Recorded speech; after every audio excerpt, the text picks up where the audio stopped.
here on filmsgonewild.com. My name is John Wildman, and we are here at the Hot Springs Documentary Film Festival. We're going to be talking about, all right, you guys say it all at once. Finding Her Beat, which is actually playing at like 6 film festivals in one weekend after it debuted at Mill Valley.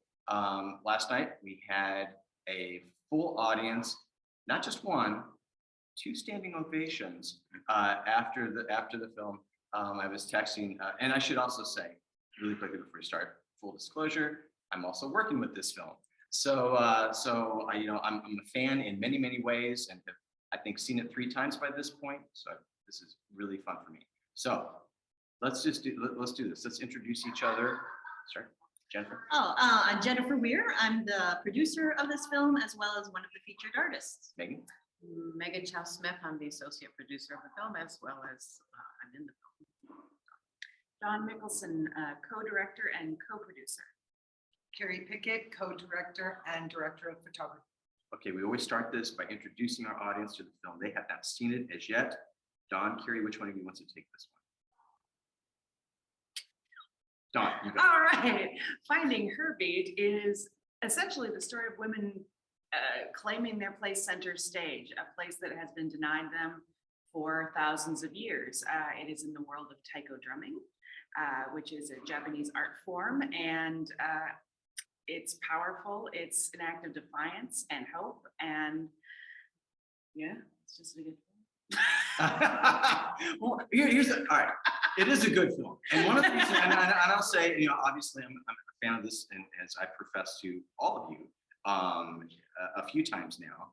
But there's a lot to this film. You could say, well, it's going to introduce us to the world of taiko drumming, via the women who are doing taiko drumming. But there are other different elements. And one of the things last night, and I wanted to start off with, because I've been thinking about this all night, is that I hadn't thought of it as a call to action film, and yet, especially last night after the performance and seeing the questions that elicited from the audience, I was going, holy crap, this thing's a call to action movie. And I hadn't even thought of it in that regard, even though I thought of all these other elements. And so, Jennifer and Megan, I want to start with you two on this part. And that is, when the idea of having the film and being a part of it and having it being filmed, were you thinking of it in that regards, or was it just, we want someone to know what we're doing? Well, from the beginning, the project has a revolutionary aspect to it and spirit behind it, no question. Especially when you, take into account the women who are involved and the lives they've lived. They're all sort of trailblazers by instinct almost. And our hope was that this would, yes, be a love letter to taiko, but would be something bigger than that, and something that would encourage everyone on the margins to come into center stage and take your place and take up your space and share your voice and your talents. And so we always were hoping for a rhythm revolution. Well, because it was remarkable in that audience, literally, there are people going, where do we give you money? Just tell us we're in. Just can we just write a check now? And then and then there are other people and they're yes, it happened. It happened.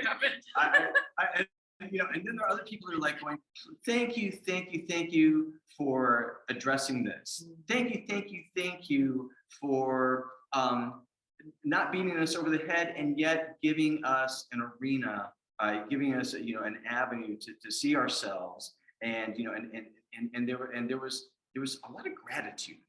There's a lot of gratitude in that audience last night. And and not that that's a surprise to me, but there was an energy to it that I never anticipate. And when it does happen, and I have to think, and going back to our 2 directors here, that's the most awesome thing in the world when you're a filmmaker, right? Because you guys are, you're getting all this footage. You get 2 or 3 terabytes of footage, and you got to whittle down to an hour-and-a-half film because we can't, have a 9-hour miniseries. Maybe you thought about that, and you're hoping to get everything in that you want. You're having to leave out some things that you loved. And so now Mill Valley and now last night, talk about, what you're thinking when you see that reaction to what you were hoping, or you weren't even thinking that reaction you were going to get. One of the things, I think we had about 16 terabytes.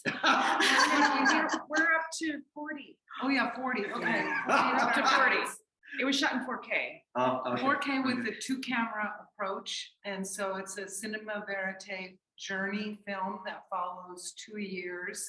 And we start with Jen and her dream to amplify Megan and Tiffany's dream to bring all these badass Asian taiko players together from all around the world to create this residency and performance.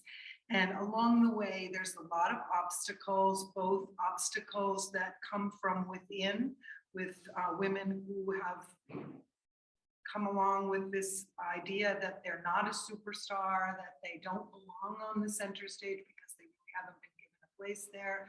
And through these big drums, you see all these women realize their big dreams.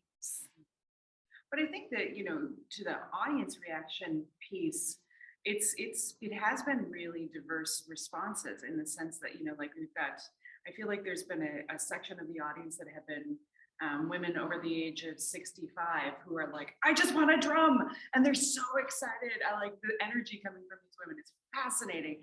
And then you also have young people and, people in their 20s and who are, a number of comments last night from queer folks who are like, it was so nice to see a queer family and not have this like struggle coming out story.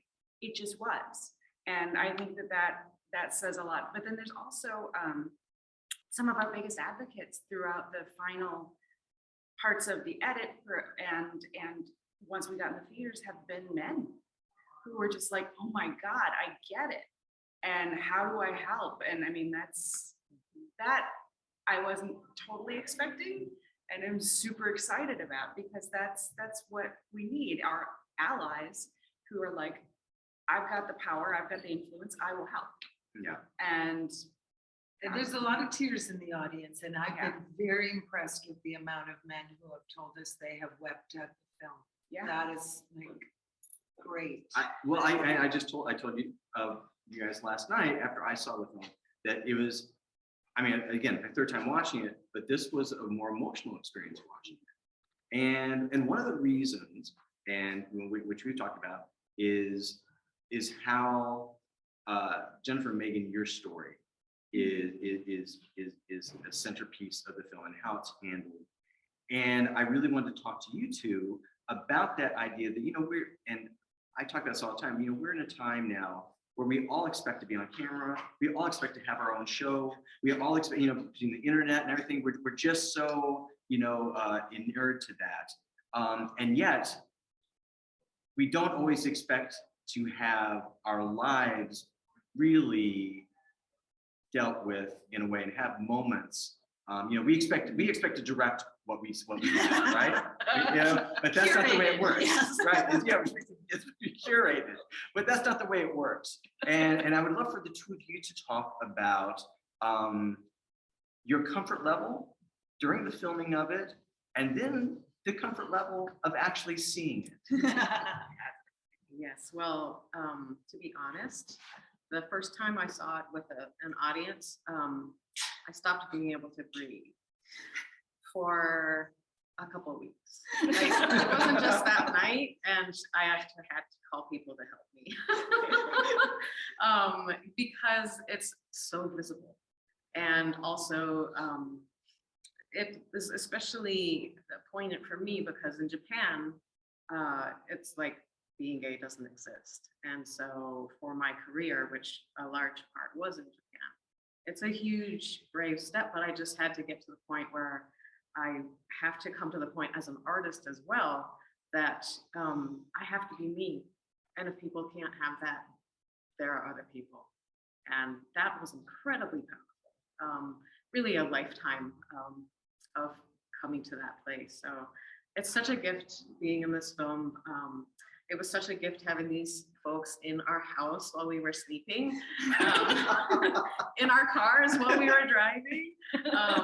And, we were crazy people. We were just like, let's just start filming, and no idea where it would go. And so just going along on that journey, and so much trust in both of these people.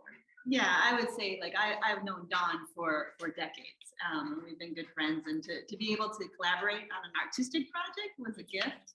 And again, just having such trust in Keri and Dawn, and knowing that our lives were in good hands. And then the other gift that surprised me of how much I was moved by was just to see this moment captured in time where our daughter was this particular age. And of course they grow and change so quickly that I was like, oh my gosh, like you've captured this forever, this time of our family. It's amazing. And you know, and as a performer, I've done all of my work like live, so it dissipates after the moment. You have the memory of it, but that's it. And to have something that is sort of this concrete product that more people can see, that goes out into the world, it's kind of mind-blowing to me. It's quite a gift.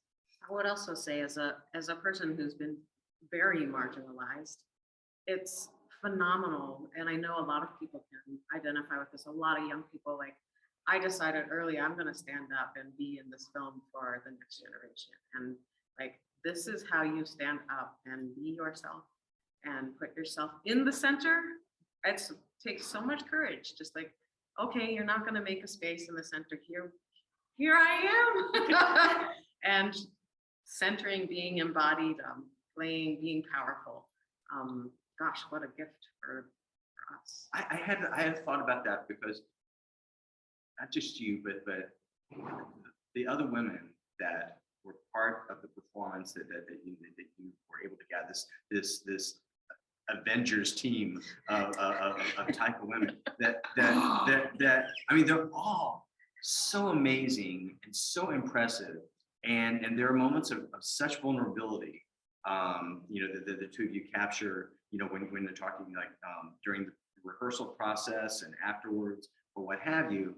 And yet there's such a power that I think, you know, when you do, a film like this, when you do put yourself out, that it kind of creates an unstoppable force that you know, an unapologetic, well, it's there, and you can deal with that. So I hope that is what you're starting to reach that point with this film, because it's like a train that it's going now. Yeah, and forever now we're on the timeline. We're on, like, this is a moment that like cannot be ever denied again. Like in the history of Taiko, in the history of these women's careers, like this is that moment, and we've like put our flag down. Like it's there forever now. The final question I had, and this bit comes from the personal experience of being a small part of this now that I've come in, myself and the amazing Annie Jeeves. We've actually talked about what a machine the four of you are, and we work. I work with filmmakers all the time, either through the film festivals, or films that I represent, and yet you guys are so freaking organized, and you have such a sense of what each of these steps mean and how you can utilize them, exploit them, use them to push this whole thing forward.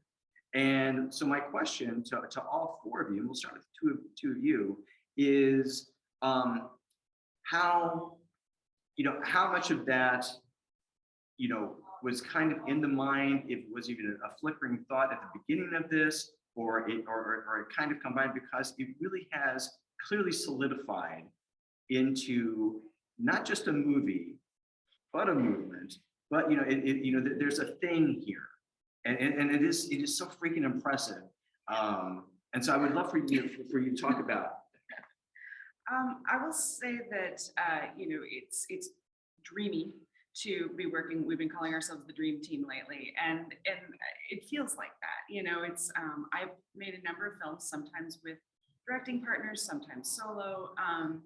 And often I find myself either the only one or one of two people that are like trying to figure out the business part of film and getting everything done and the logistics, etc. And we do it because we love it, but it is exhausting to be alone. And so I can see why other filmmakers, you know, when they get to this stage and they're just like, it's done. I'm just gonna move on with my life. But in this case, we have this powerful group, particularly the core of the four of us, who are actively, you know, we're meeting once a week, we're sharing the joys, we're sharing the, you know, like the rejections, we're sharing all of those things. And, you know, when I'm bummed, Jen's like, we don't need them anyway. You know, like, and I'm like, yeah, they're stinky. And then, you know, and then the joy of getting something is so exciting, and you get to share that, and it's so much bigger when it's a shared achievement or a shared movement forward. So I feel like that momentum has been wonderful, and quite frankly, it is nice to work with a bunch of people who are organized, and that's not always the case with creative folks. I just want to throw that out there. That is true. That is true. Well, I have never had an experience like this before. I've always produced and directed my own films, and the only other person on my team has been an editor, and I've been editing as well. And so this is a brand new experience for me. And I think on so many levels, it's empowering.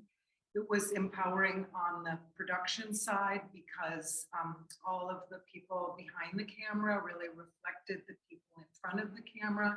And so the second camera people that worked with me, Carolyn Mariko Stuckey and Shingo Fukada, were amazing. And then just at every level, people that we did on the production side were either women, Asian, queer, or non-binary, or some combination of that. And so that experience has been very empowering. I never ever felt like anybody wasn't totally present for the process. And I think it's reflected in the outcome that we all just gelled, and that we supported one another throughout the whole process. And, you know, there were obstacles to overcome in front of the camera, and then there were obstacles to overcome behind the camera. And because we are a dream team, those obstacles, you know, we're just like right over. Yep. You two get the final word. Oh gosh. I would say that I'm actually an international tour producer.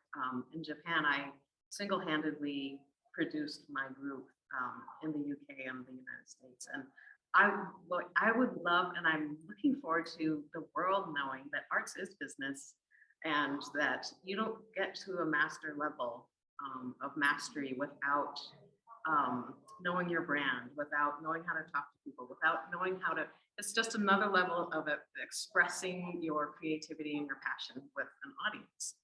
All the marketing, the publicity, the press, everything. So we've got that. And the beauty of it is also being able to have the artistry, be able to share all of it at once. All right. Well, again, the film is Finding Her Beat. We've been talking to the dream team here, Jennifer, Megan, Don, and Keri. It was just at the Hot Springs Documentary Film Festival and 5 other film festivals this weekend. More to come. It's been great talking about them. Thank you so much.